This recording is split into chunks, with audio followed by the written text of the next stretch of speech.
Hello and welcome to The Essential Reads. My name is Isaac and my goal is to bring to you a bunch of classic audiobooks in an easy and accessible way. We are continuing with Pride and Prejudice by Jane Austen, and the audio quality should hopefully be a little bit better still, as I purchased some new cables and was able to elongate things and spread some things out, get rid of the proximity of some electrical devices that make noise, like my computer. So hopefully the audio quality should be a lot better.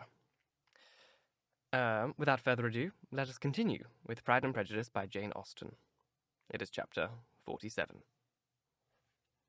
"I've been thinking it over again, Elizabeth," said her uncle as they drove from the town. "And really, upon serious consideration, I'm much more inclined than I was to judge, as your other sister does of the matter. It appears to me so very unlikely that any young man should form such a design against a girl who is by no means unprotected or friendless, and who was actually staying in his colonel's family, that I am strongly inclined to hope the best. Could he expect that her friends would not step forward? Could he expect to be noticed again by the regiment after such an affront to Colonel Forster? His temptation is not adequate to the risk." "Do you really think so?" cried Elizabeth, brightening up for a moment. "Upon my word," said Mrs. Gardiner, "I begin to be of your uncle's opinion. It is really too great a violation of decency, honour, and interest for him to be guilty of it. I cannot think so very ill of Wickham. Can you, yourself, Lizzie, so wholly give him up as to believe him capable of it? Not perhaps of neglecting his own interest, but of every other neglect I can believe him quite capable, if indeed it should be so. But I dare not hope it. Why should they not go on to Scotland if that had been the case?" "In the first place," replied Mr. Gardiner, "there is no absolute proof they are not gone to Scotland." "Oh, but their removing from the chassis into a hackney coach is such a presumption. And besides, no traces of them were found on the Barnet Road." "Well then, supposing them to be in London, they may be there, though for the purpose of concealment, for no more exceptional purpose. It is not likely that money should be very abundant on either side, and it might strike them that they could be more economically, though less expeditiously, married in London than Scotland." "But why all this secrecy? Why any fear of detection? Why must their marriage be private? Oh, no, this is not likely. His most particular friend, you see by Jane's account, was persuaded of his never intending to marry her. Wickham will never marry a woman without some money. He cannot afford it. And what claims has Lydia? What attractions has she beyond youth, health, and good humour that could make him, for her sake, forego every chance of benefiting himself by marrying well? As to what restraint the apprehension of a disgrace in the court might throw on a dishonourable elopement with her, I am not able to judge, for I know nothing of the effects that such a step might produce. But as to your other objection, I am afraid it will hardly hold good. Lydia has no brothers to step forward, and he might imagine from my father's behaviour, from his indolence and the little attention he has ever seemed to give to what was going forward with his family, that he would do as little and think as little about it as any father could in such a matter." "But can you think that Lydia is so lost to everything but the love of him as to consent to live with him on any other terms than marriage?" "It does seem, it is most shocking indeed," replied Elizabeth, with tears in her eyes, "that a sister's sense of decency and virtue at such a point should admit of doubt. But really, I know not what to say. Perhaps I'm not doing her justice, but she is very young, and she has never been taught to think on serious subjects. For the last half a year, nay, for a 12-month, she has been given up to nothing but amusement and vanity. She has been allowed to dispose of her time in the most idle and frivolous manner, and to adopt any opinion that came her way.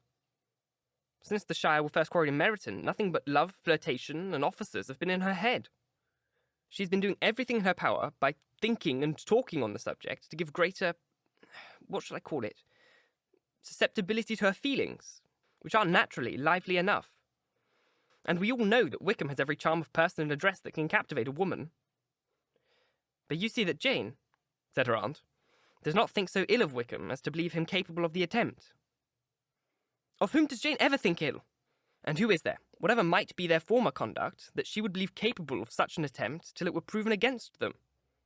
But Jane knows, as well as I do, what Wickham really is.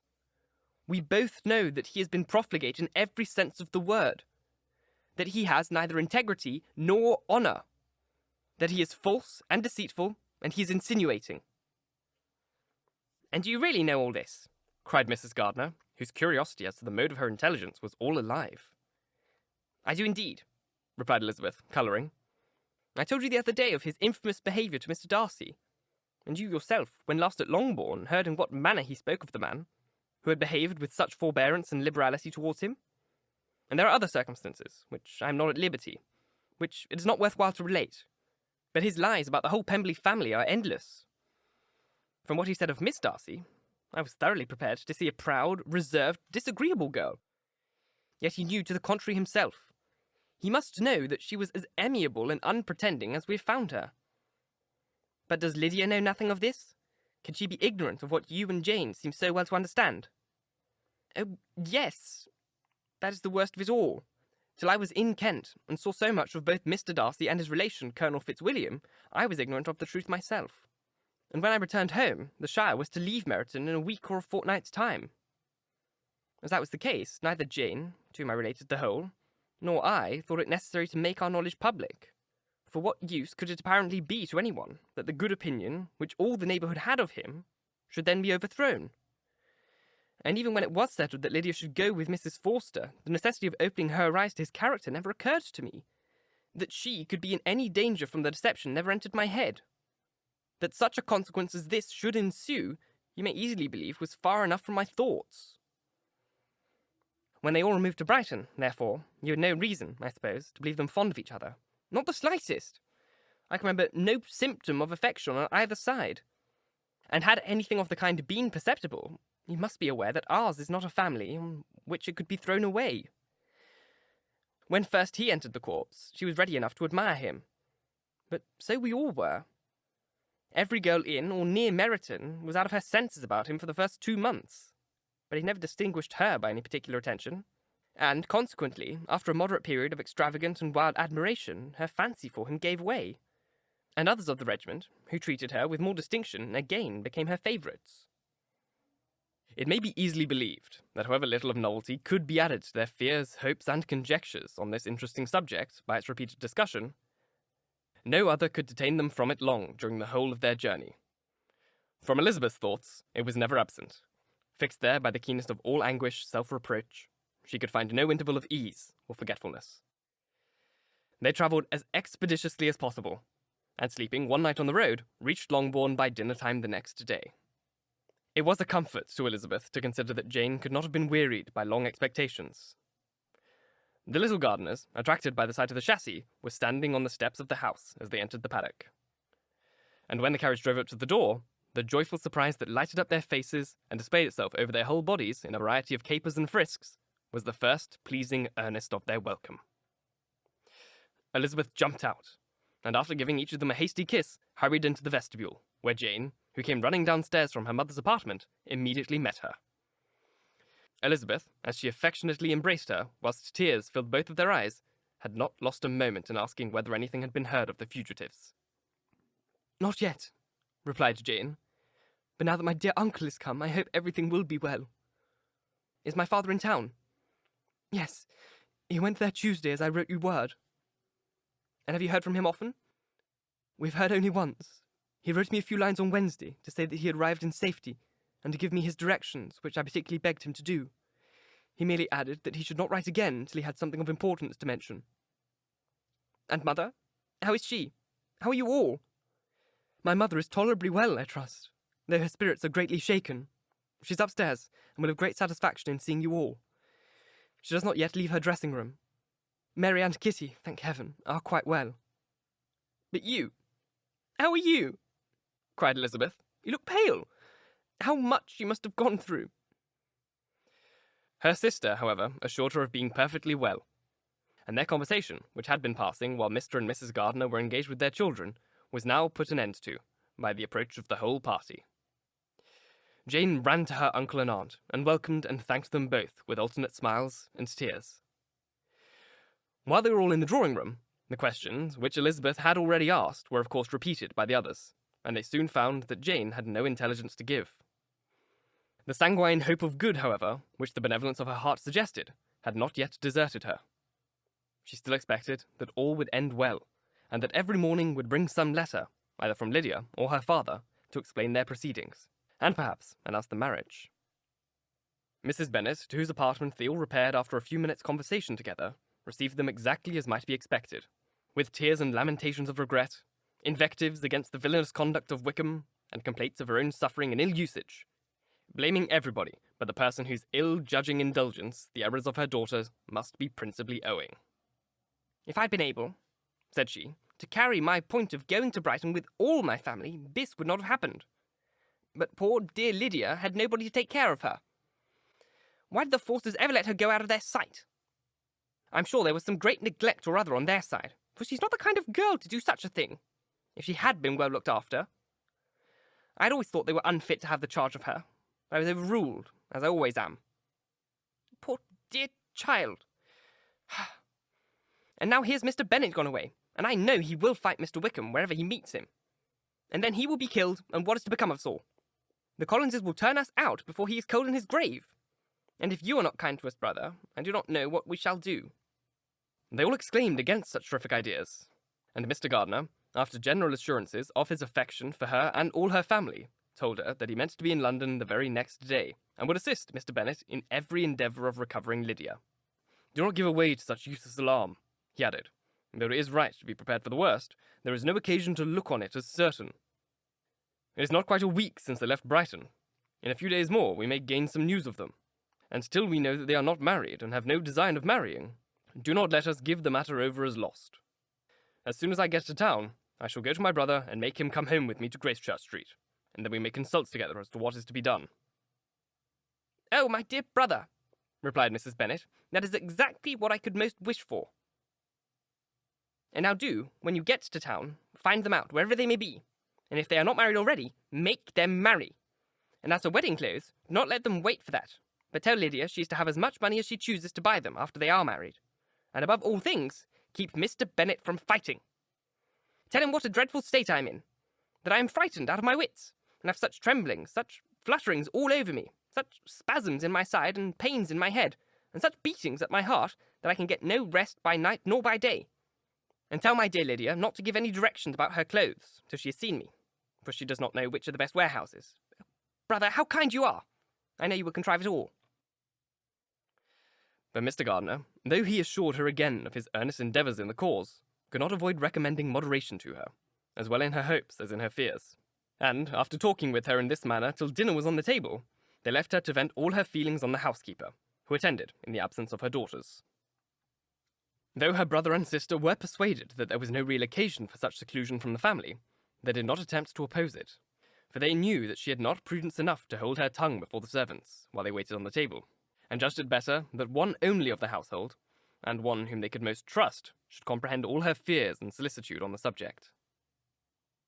In the dining-room they were soon joined by Mary and Kitty, who had been busily engaged in their separate apartments to make their appearance before. One came from her books, the other came from her toilet. The faces of both, however, were tolerably calm, and no change was visible in either, except that the loss of her favourite sister, or the anger which she had herself incurred in the business, had given something more of fretfulness than usual to the accents of Kitty. As for Mary, she was mistress enough of herself to whisper to Elizabeth with a countenance of grave reflection, soon after they were seated at the table. "This most unfortunate affair will probably be much talked of, but we must stem the tide of malice, and pour into the wounded bosom of each other the balm of sisterly consolation." Then, perceiving in Elizabeth no inclination of replying, she added, "Unhappy as the event must be for Lydia, we must draw from it this useful lesson, that loss of virtue in a female is irretrievable, that one false step involves in her endless ruin, that her reputation is no less brittle than it is beautiful, and that she cannot be too much guarded in her behaviour towards the undeserving of the other sex." Elizabeth lifted her eyes in amazement, but was too much oppressed to make any reply. Mary, however, continued to console herself with such kind of moral extractions from the evil before them. In the afternoon, the two elder Miss Bennets were able to be, for half an hour, by themselves, and Elizabeth instantly availed herself with the opportunity of making any inquiries, which Jane was equally eager to satisfy.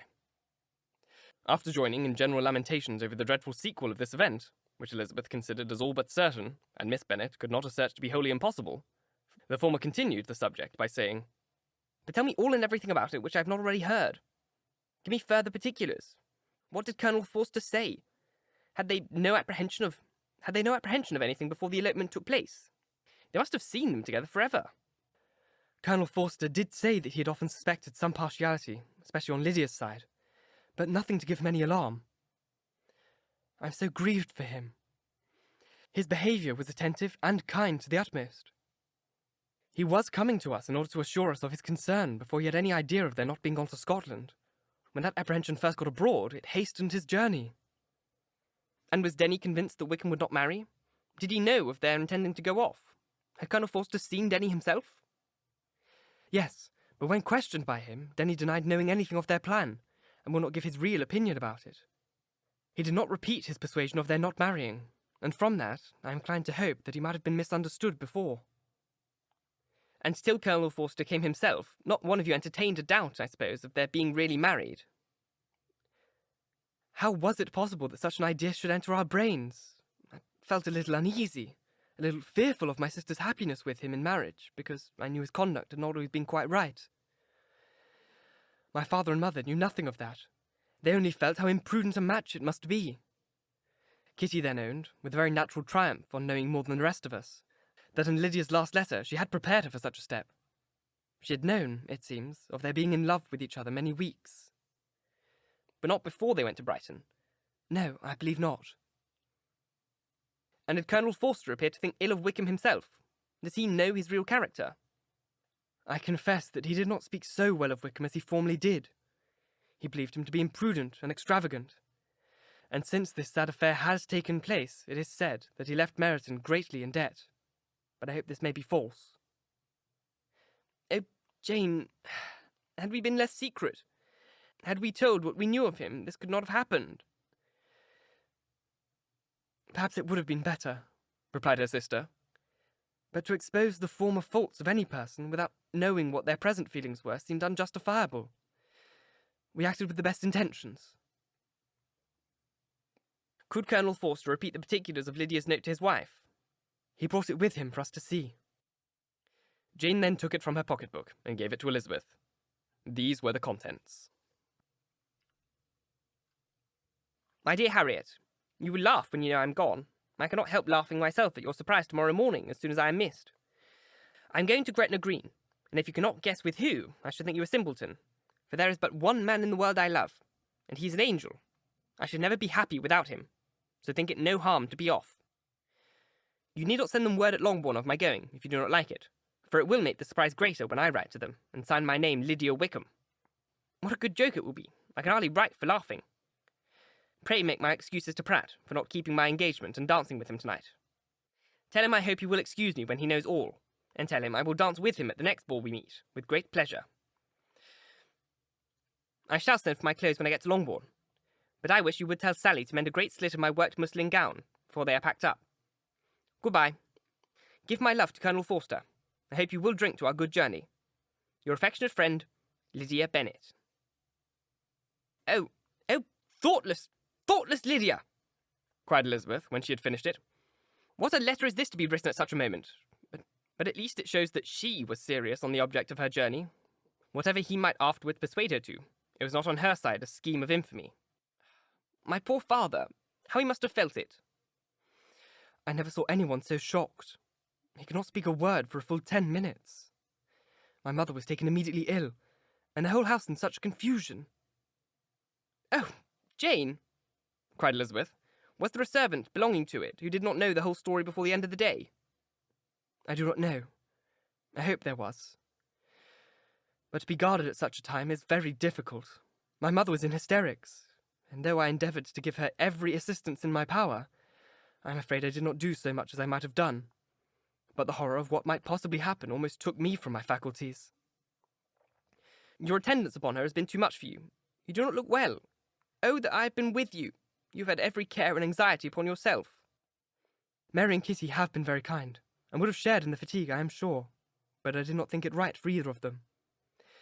Kitty is slight and delicate, and Mary studies so much that her hours of repose should not be broken in on.